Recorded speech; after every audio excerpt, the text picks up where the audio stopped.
What happens when a prince, who no longer wants to be treated like royalty, sits down with one of Britain's toughest morning hosts and finds she's not afraid to strip away the titles, the privilege, and the excuses? This wasn't the polite sit-down chat Prince Harry might have expected. What unfolded on the Lorraine show became one of the most combustible interviews in daytime TV history.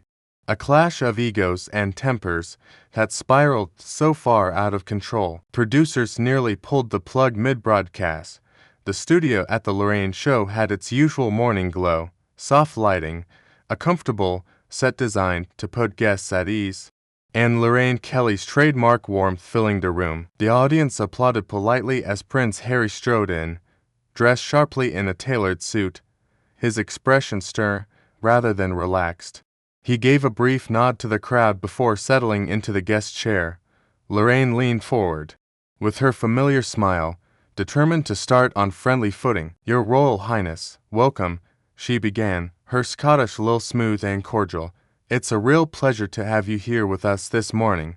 How are you feeling?" Harry shifted in his seat, his jaw tight. "I'm fine, Lorraine. Let's just get on with it." The tone was clipped, almost dismissive. Lorraine raised an eyebrow but kept her composure. She was no stranger to difficult interviews and knew sometimes a guest arrived defensive. Still, the response was noted. "Well, I know our viewers are eager to hear about what brings you back to the UK," she continued. "Many were surprised to see you here again. Some even wondered why you decided to return when you've spoken so openly about leaving it all behind. So, let me ask directly, what's the reason for your visit?" Harry let out a short, sharp, humorless laugh. "Is it really such a shock, Lorraine? I came back for the Well Child Awards, a charity event. Something that actually matters. Not that it's anyone's business why I'm here. Frankly." The words landed with a sting. Lorraine's smile faltered, replaced with a steadier, more serious expression. The audience, sensing the shift, fell quiet. "Of course, charity work is important," Lorraine said calmly, "but you must understand why people question your presence.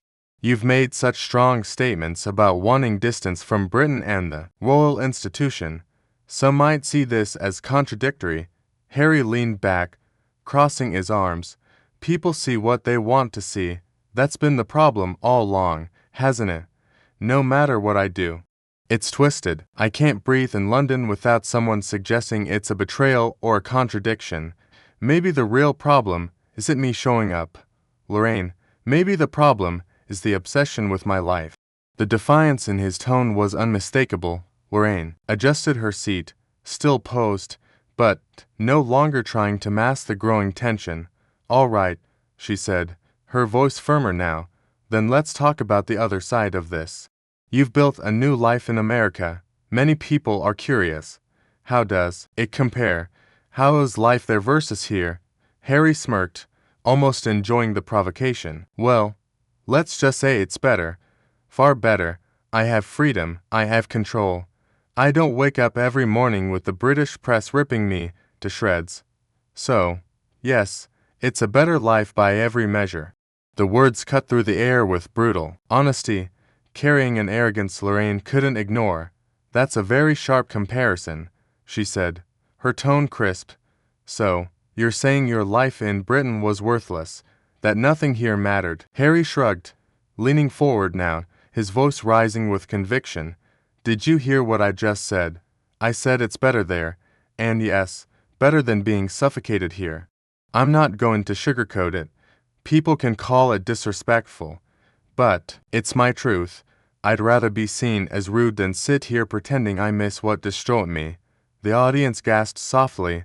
Lorraine's team in the control room exchanged glances. This was escalating fast, and they were only 10 minutes into the segment.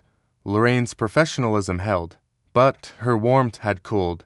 "You know, Harry, one of the reasons you have always fascinated the public is because you speak so candidly. But I wonder, do you realize how these words sound to people who looked up to you here, to people who supported you, admired you, even sympathized with you?" Harry gave a dismissive wave of his hand. People will think what they want, Lorraine. They always have. But let's not pretend sympathy puts food on the table or protects my family. I've done what I had to do for Megan, for my children, for myself. And if some viewers feel disappointed that I've spoken plainly, that's their problem, not mine. The arrogance was unmistakable now, a sharp edge that seemed to slice through Lorraine's usual calm. She leaned forward, meeting his gaze directly. Then let's be plain as well, she said. You're here in Britain, a country you've said brings you pain. You've chosen it to sit in this chair on this program, and whether you like it or not, people are watching and they're forming opinions, not just about what you've done, but how you carry yourself. Do you care at all about that perception? Harry's lips pressed into a thin line. Not anymore. I've wasted too much of my life caring what strangers think. They never cared about me, not really, so why should I care now? For a moment, there was silence. The audience shifted uncomfortably, caught between admiration and disbelief for his bluntness and the unease in his tone. Lorraine held a stare, determined not to flinch. Well, she said finally, that's certainly one way to look at it, but I think our viewers deserve more than contempt. They deserve honesty. Yes, but also respect. Harry leaned back again, crossing his legs. Respect is earned, Lorraine, and, frankly, after everything I've been through here, Britain hasn't earned mine. The studio fell utterly silent. Lorraine took a slow breath, her eyes narrowing just slightly. The temperature in the room had shifted, and everyone watching could feel it. The conversation was no longer polite, no longer safe. It had become something else entirely, a battle of wills, with each side determined not to give an inch. And it was only the beginning. The cameras stayed locked on Harry's stern expression, the Duke of Sussex unmoved by Lorraine's challenge. The studio air felt heavy, as if every breath carried the weight of something bound to explode. Lorraine adjusted her posture, smoothing the papers on her lap as though giving herself a silent reminder. Stay calm, stay steady. Don't let him rattle you. Well then, she said, her voice level, though the Scottish lilt carried a sharper edge. Now, since you're here and being so forthright, let's speak plainly about something else. There have been a lot of rumors swirling, Harry, stories about your marriage. Megan is in California, you're here in London. People are whispering. Some say there's distance, that perhaps things aren't as perfect as you want the world to believe. Harry's eyes narrowed instantly. He leaned forward, almost bristling. Rumors, he said coldly. That's all they are, and frankly, Lorraine, I'm shocked you'd even bring that up. You, of all people, should know better than to feed into tabloid garbage. Lorraine didn't flinch. With respect, Harry, people are talking about it everywhere, and I think our viewers would want to hear your response directly, not filtered through newspapers or gossip columns. Are the rumors true? Harry's voice rose a notch, filled with disdain. Absolutely not. Megan and I are fine. We're stronger than ever. And anyone who buys into this nonsense is either willfully ignorant or desperate for drama. It's insulting, really, that I come here to talk about important issues, and instead I get asked about made-up fairy tales. The audience exchanged awkward glances. Lorraine pressed her lips together, studying him carefully. Harry, she said, softly but firmly, the fact you're so defensive suggests the rumor struck a nerve. Harry shot her a glare. You don't get to psychoanalyze me on live television. Lorraine, you don't know my life. You don't know my marriage. What you're doing right now isn't journalism. It's character assassination dressed up as curiosity. The temperature in the studio dipped again. Lorraine exhaled slowly, keeping her composure. Then, let's shift gears. Your book, Spare, made headlines around the world. You shared very intimate details of your life, your relationships, your grievances, but critics say it didn't sell as strongly as expected after the initial wave. Do you think perhaps the public has lost interest in your version of events? Harry's laugh was hollow, tinged with contempt. Lost interest? No. Lorraine, the truth is, people didn't understand it. They weren't ready for it. My story isn't simple. It's layered. It's complicated. And when you're trying to educate the world about trauma and legacy and systems of oppression, well, not everyone's intelligent enough to grasp it. Gasps rippled through the audience. Lorraine tilted her head slightly, eyes narrowing. So, you're suggesting the reason your book didn't perform as well as expected is because your readers weren't elegant enough? Harry smirked, his voice dripping with arrogance. If the shoe fits. The audacity of the remark sent a wave of murmurs across the set. Lorraine's patience was wearing thin, and the mask of morning show warmth began to crumble. She leaned forward, tone sharp. Harry, do you hear yourself? These are the very people who supported you, who bought your book, who cared enough to listen, and your response is to insult their intelligence. Harry shrugged, unbothered. I'm not here to pander to anyone. I'm here to tell my truth. If some can't handle it or can't understand it, that's their problem, not mine. Lorraine pressed on, unwilling to let him slip away. Let's address the monarchy.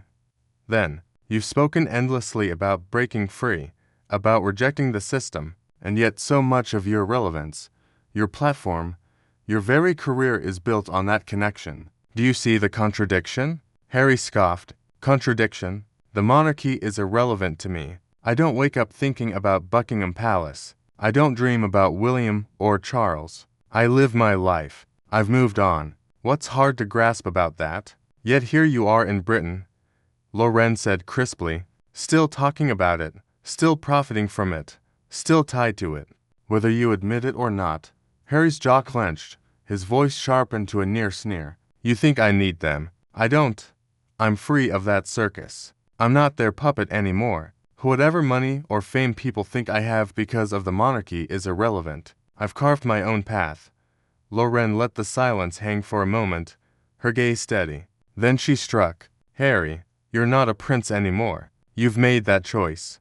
But the way you sit here today, defensive, arrogant, dismissive, it looks less like freedom and more like bitterness. Many believe this behavior stems not from independence, but from envy of William, envy of Kate. That's what people see. Do you deny that?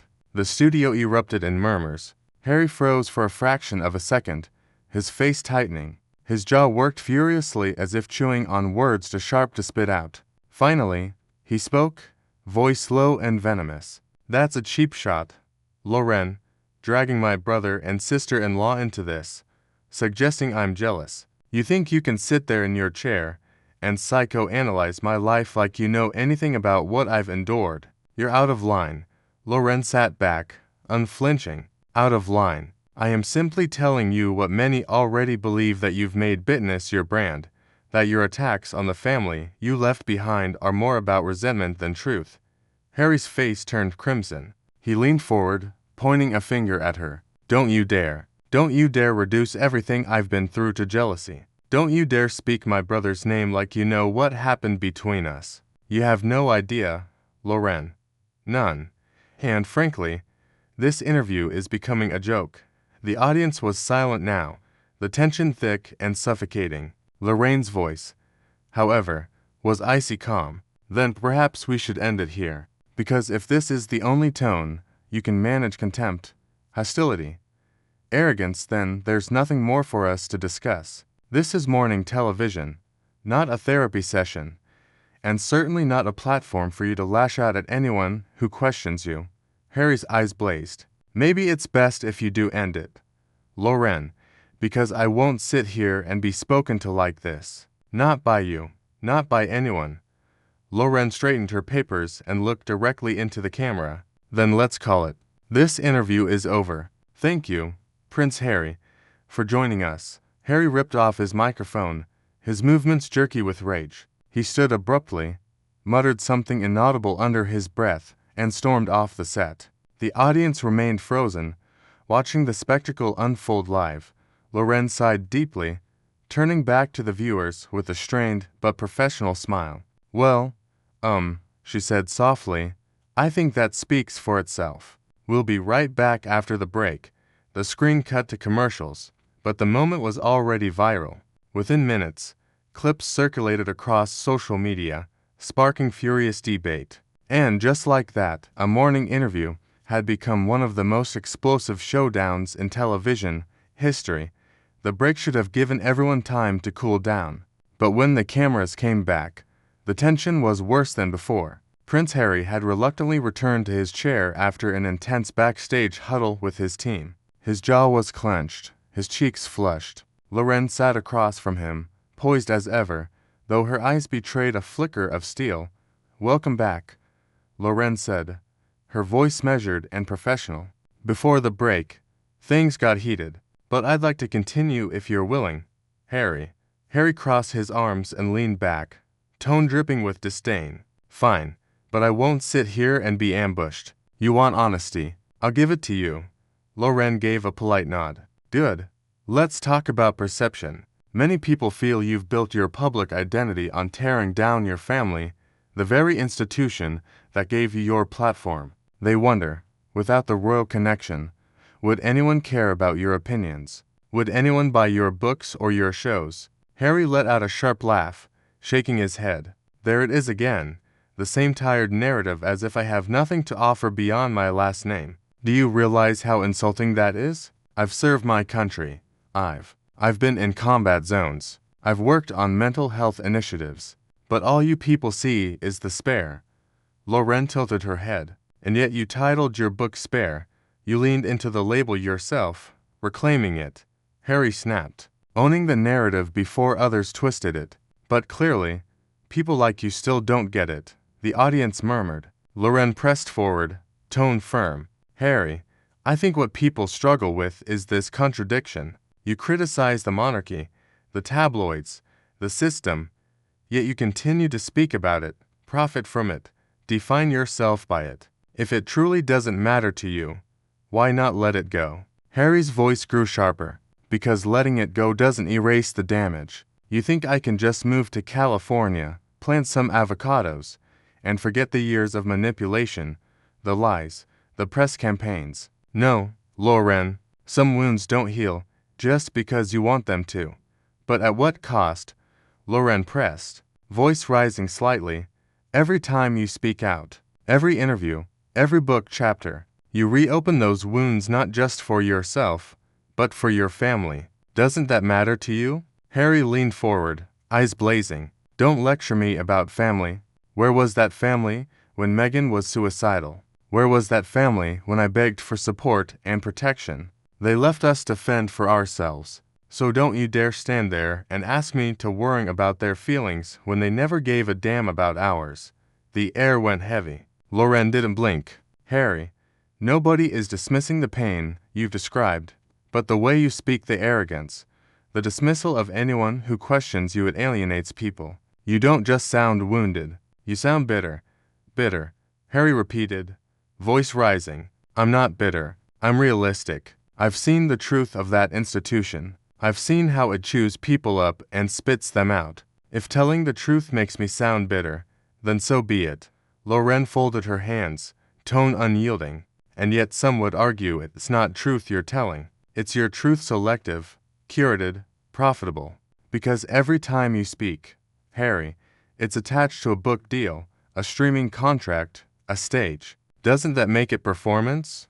Not truth." Harry slammed a hand against the arm of his chair, the sudden sound making the audience flinch. "Enough with the lectures, Lorraine. You sit there on your cushy morning show pretending to care about truth, but all you want is headlines. You're no different from the tabloids you pretend to condemn."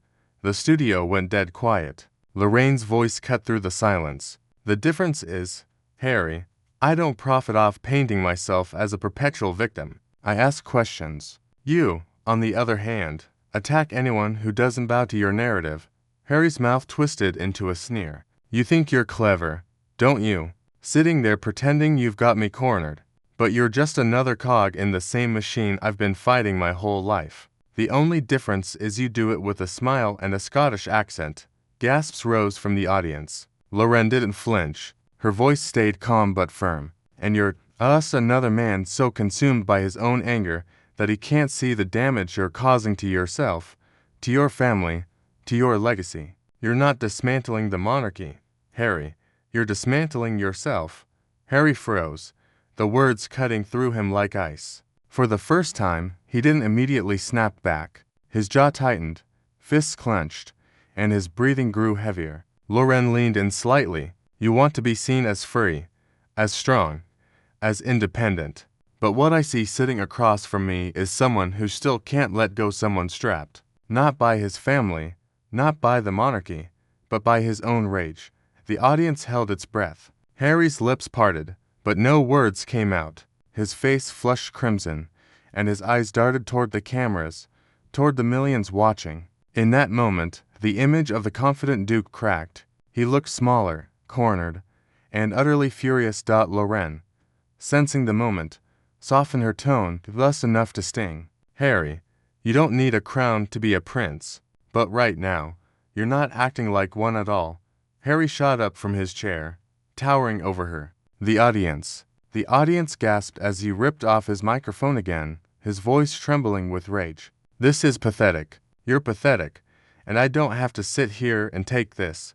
Producers scrambled off camera, trying to salvage the situation. Lorraine remained seated, her expression unreadable, watching him with a mixture of pity and resolve. Then, it's best we pause here, she said calmly, because clearly, you're not ready for this conversation. Harry glared at her one final time before storming off set, muttering curses under his breath. The sound of his footsteps echoed through the silent studio. Lorraine turned back to the camera, her professional smile finally cracking into something more somber. Well, she said quietly, I think our viewers can draw their own conclusions. The screen faded to black, but the damage was already done. Social media would feast on this for weeks, and Prince Harry's meltdown had just entered the history books. The cameras kept rolling even as Harry disappeared backstage, his microphone clattering onto the studio floor. The stunned audience whispered among themselves, the tension still thick in the air. Lorraine sat perfectly still, her hands folded, her composure unshaken. A producer leaned in from the wings, whispering frantically, Do we cut to commercial? But Lorraine raised a hand gently, signaling to keep going. She turned to the camera, her voice steady, her Scottish lilt carrying a weight of finality. Viewers, I want to apologize for what just happened. Live television can be unpredictable, and today we saw emotions boil over. But I stand by my role to ask difficult questions. Even when the answers are uncomfortable, the audience gave a cautious round of applause, not for drama, but for her calm control in the aftermath. From backstage, a door slammed, echoing faintly through the studio. Harry was gone. Lorraine exhaled slowly, then looked directly into the lens. Perhaps what we witnessed wasn't just about one man or one family. Perhaps it was about accountability, honesty, and the courage or refusal to face them. Whatever you think, I believe today showed us that titles don't shield anyone from the truth. The closing theme music swelled. The broadcast ended not with polite smiles or light chatter, but with a lingering sense of history, a royal walkout, a host who refused to bend, and a nation that would be talking about this moment for years to come. What do you think really happened here? Did Lorraine go too far, or did Prince Harry simply show his true colors on live television?